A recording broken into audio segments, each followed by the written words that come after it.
महाडमध्ये परप्रांतीयांविरोधात मनसे आक्रमक. मनसे नेते वैभव खेडेकर यांनी घेतली तहसीलदार यांची झाडाझडती.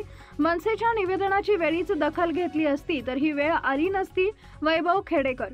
राज्यातील बालिकांवर, महिलांवर होणारे अत्याचार, चोरी, दरोडा यांसारख्या अन्य गुन्हेगारी घटनांमध्ये प्रामुख्याने आढळून येणारे परप्रांतीय आरोपी तसेच सध्या नव्याने निर्माण झालेली बांगलादेशी घुसखोरी यांसारख्या विषयांवरून मनसेचे चित्रपट सेना विभागाचे रायगड जिल्हा संघटक अक्षय भोसले यांनी दिनांक 14 जानेवारी 2025 रोजी महाड तहसीलदार महेश चितोळे यांना एका निवेदनामार्फत महाड तालुक्यात वास्तव्यात असणारे परप्रांतीय, स्थलांतरित तसेच कंपनी आस्थापना व अन्य व्यावसायिकांच्या कार्यस्थळी काम करणाऱ्या सर्व परप्रांतीय कामगारांची संपूर्ण माहिती पोलीस व प्रशासनाकडे उपलब्ध असावी अशी मागणी केली होती।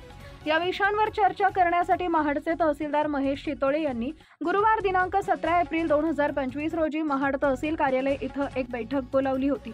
या बैठकीला मनसेचे खेड नगराध्यक्ष तथा संघटनेचे सरचिटणीस वैभव खेडेकरांची प्रमुख उपस्थिती होती। यांच्या समवेत दक्षिण रायगड जिल्हाध्यक्ष सुबोध जाधव, रायगड जिल्हा सचिव अमोल केळकर, उपजिल्हाध्यक्ष चेतन उतेकर, महाड शहर अध्यक्ष पंकज उमासरे आदी पदाधिकारी, सदस्य, पत्रकार बांधव तर प्रशासनाच्या वतीने तहसीलदारांसमवेत महाड शहर पोलीस निरीक्षक संतोष जाधव यांच्या उपस्थितीत होते।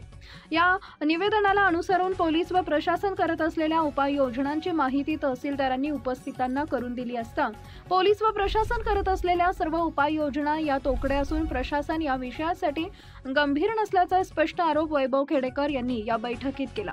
आणि काही दिवसांपूर्वीच केंद्रीय गृहमंत्री अमित शहा भेट देणार असलेल्या महाड MIDCतील एका प्रसिद्ध कारखान्यात एक नक्षलवादी आणि त्यांचा फरार साथीदार काम करताना आढळून येतात आणि स्थानिक पोलीस आणि प्रशासनाला माहिती देखील नसते।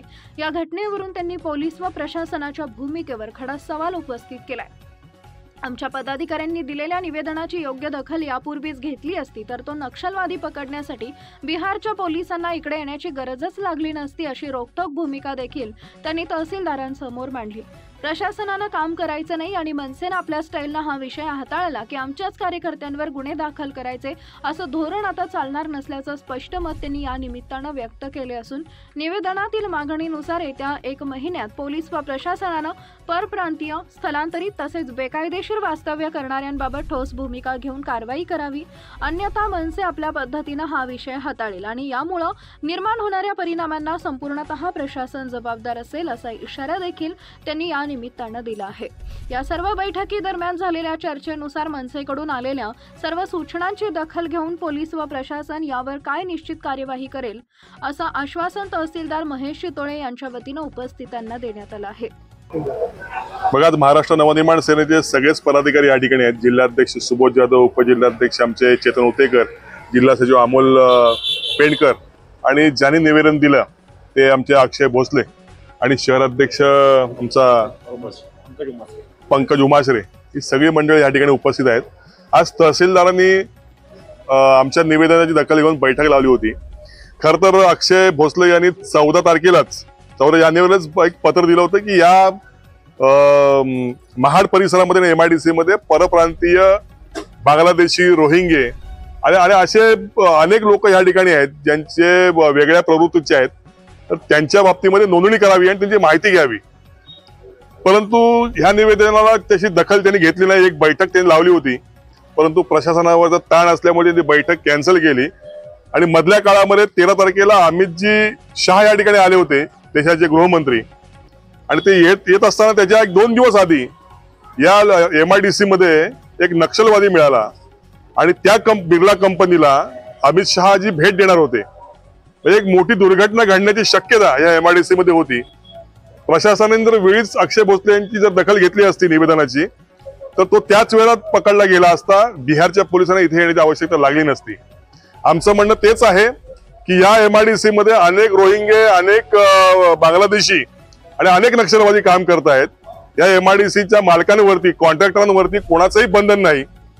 तर देशाच्या गृहमंत्र्यांच्या बाबतीमध्ये जर ही परिस्थिती असेल तर आमच्यासारख्या सामान्य माणसाची काय परिस्थिती असेल याचं उत्तर मी त्यांच्याकडे मागितलं। त्यांना आम्ही 1 महिन्याची मुदत दिलेली आहे। या 1 महिन्यामध्ये नगरपालिका प्रशासन असेल, गटविकास अधिकारी असतील, तहसीलदार असेल, MIDCचे सगळे पदाधिकारी हे असतील, अधिकारी असतील, यांनी संयुक्तपणे या सगळ्याची दखल घेतली पाहिजे, या सगळ्यांना शोधून काढलं पाहिजे। त्यांच्यावरती कारवाई केली पाहिजे. अन्यथा 1 महिन्यानंतर प्रशासनाचा आणि आमचा या ठिकाणी संघर्ष होईल.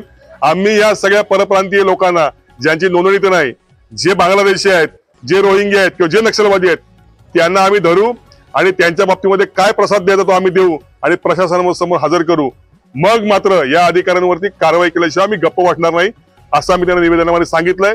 1 महिन्यामध्ये मला वाटतं प्रशासन आता अलर्ट मोडवरती आहे, याच्यावरती कारवाई करतील अशी आम्हाला अपेक्षा आहे.